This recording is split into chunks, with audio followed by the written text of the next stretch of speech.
Hello everybody, Justin here. I'm with Cinnamon Girl, little Mustang, and I want to bring you a video on anger management and horsemanship and some simple exercises to practice to avoid flying off the handle and making mistakes. But first we must understand its purpose. You see, why do we get mad? Why? We're humans, that's going to happen. You got to look at probability and possibility and increase or reduce those. There's always a possibility you're going to get angry and going to have to transmute that energy into something valuable, creative, productive.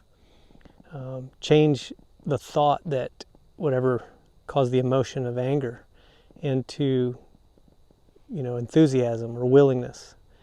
So how does it work? Anger, happiness. They're pretty much the same thing, just different degrees, right? And if you think of it as that's a class, anger, happiness, class, they're the same thing. It's different than temperature, hot and cold. So you've got anger, you've got happiness. Horses have the same thing. They run through these same emotions that we do. So if you're paying attention to your thoughts, emotions, attitude, action, you're going to realize that when a thought comes in, it causes an emotion, and that's internal. Then it's going to transition attitude, how you posture, into action. That's in horsemanship. We share all of those things. They can get happy, they can get angry, or mad, happy. They're both high frequencies, and they're both good energy if you want to label it as a value judgment. A lot of people say getting angry is bad. Well, getting angry is human. Getting angry is horse. But what we do with that is what we could put a value judgment on it. So it's kind of like what you do with what you have. If something triggers you, a thought comes in, triggers you to be angry, it's like, okay, I'm aware of that. Now I've got to take that energy, put it somewhere. If I hold on to anger, it's going to poison me, and it causes your body to tense up and heart to change beat, breathing to sink into a rhythm of short and shallow. We don't want that. We want to get it out. So how do we get it out? How do we take that energy, transmute it into, like courage or willingness, enthusiasm, burn that energy for something better? That's the inner alchemy. That's like turning lead to gold. The inner alchemy is the highest form of control that we could have.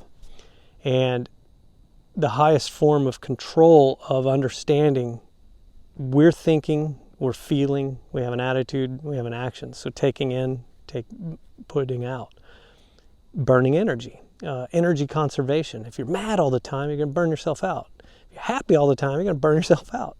So you have to take those energies, which are the same, one in each hand we'll say, and we balance them and put that energy into something that we can produce, create.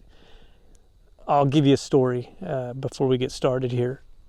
If you're going to start paying attention to these things and you're wanting to achieve a goal, you can, obviously have a purpose, make a flexible plan, take action.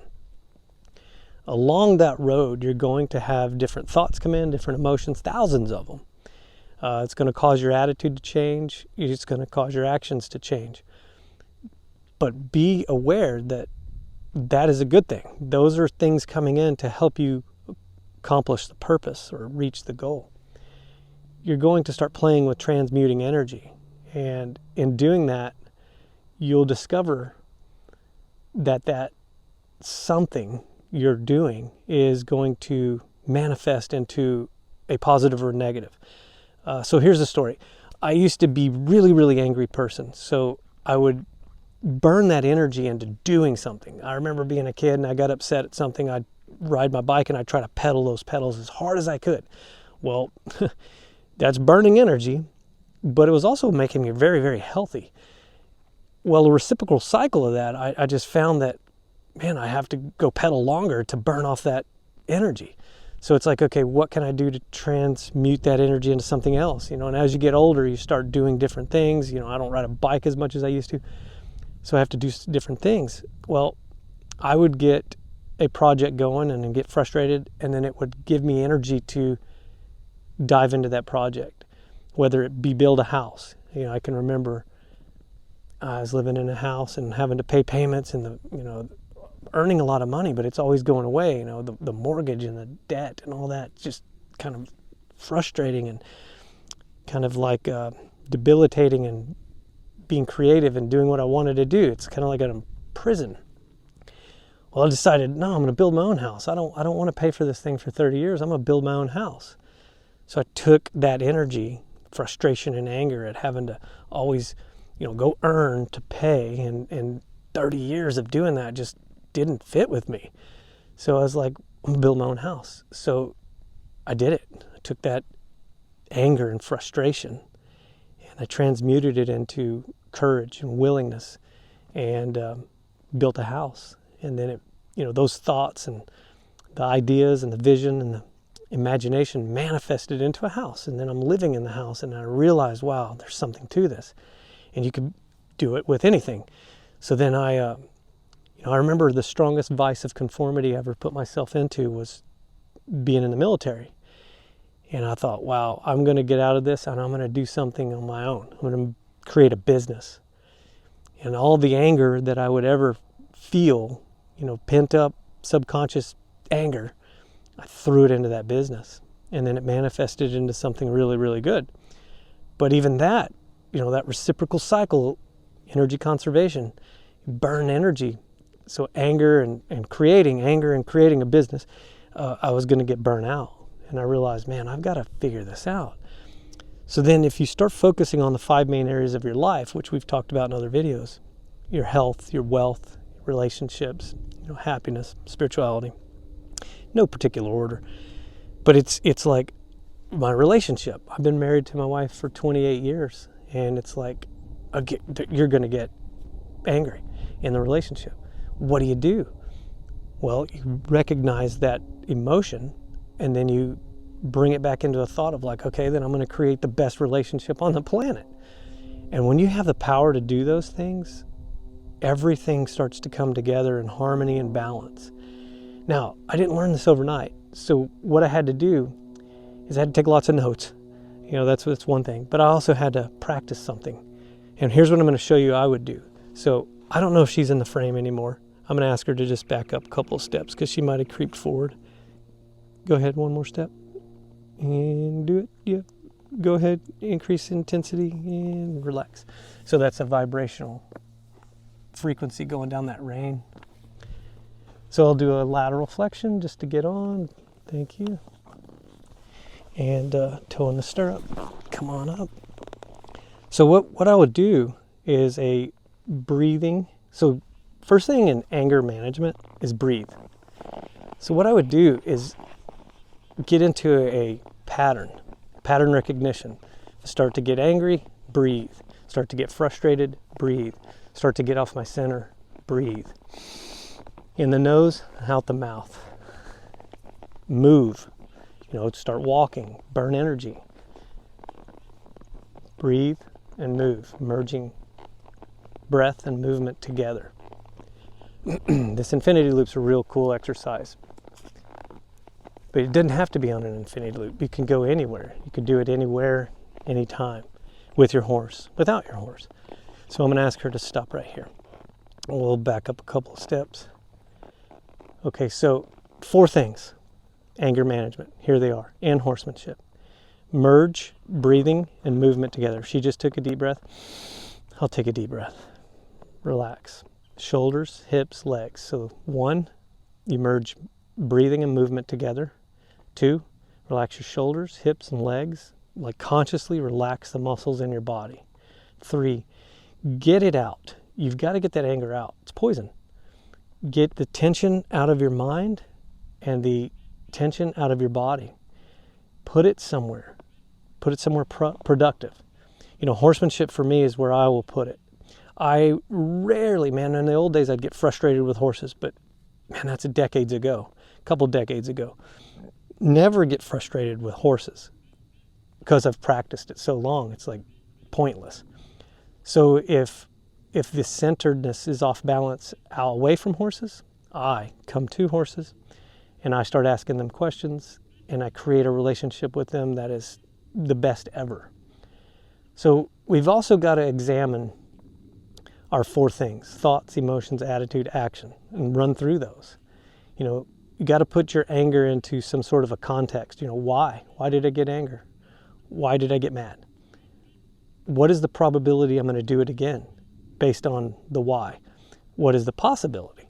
And then we try to decrease and increase either one. Obviously, I would want to increase the possibility of never getting mad. Definitely increase the probability of never getting mad. But we've got to understand that both of those are there.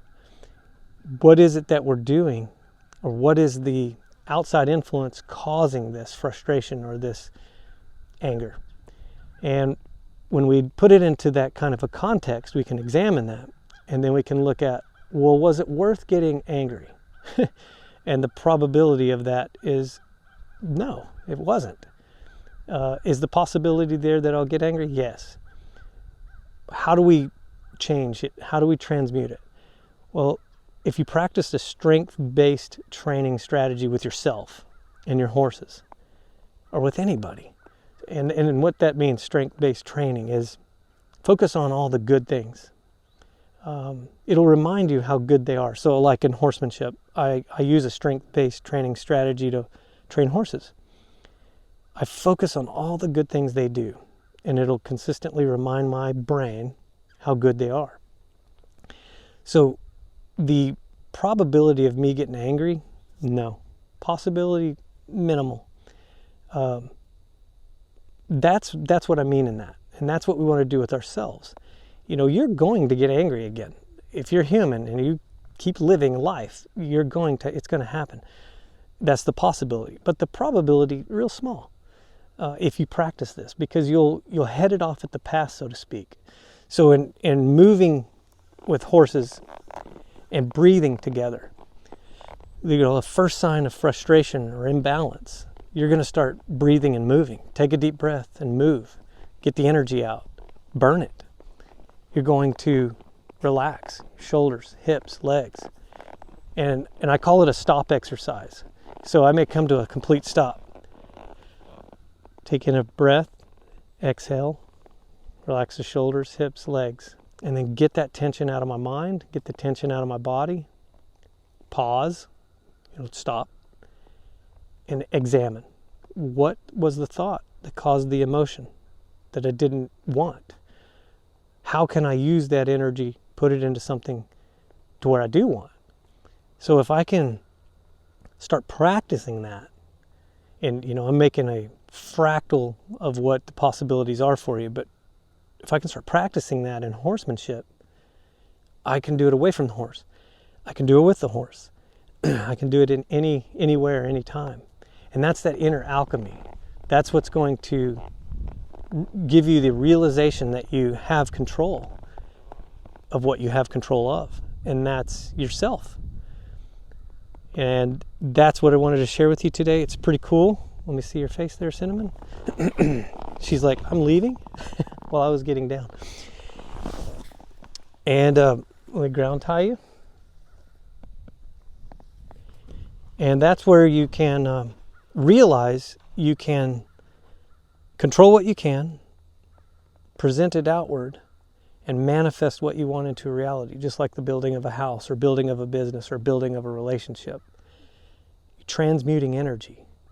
And that's a superpower.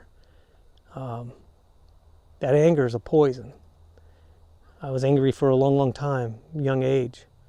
And yeah, man, it's not healthy. Don't hold it in your body. Get it out.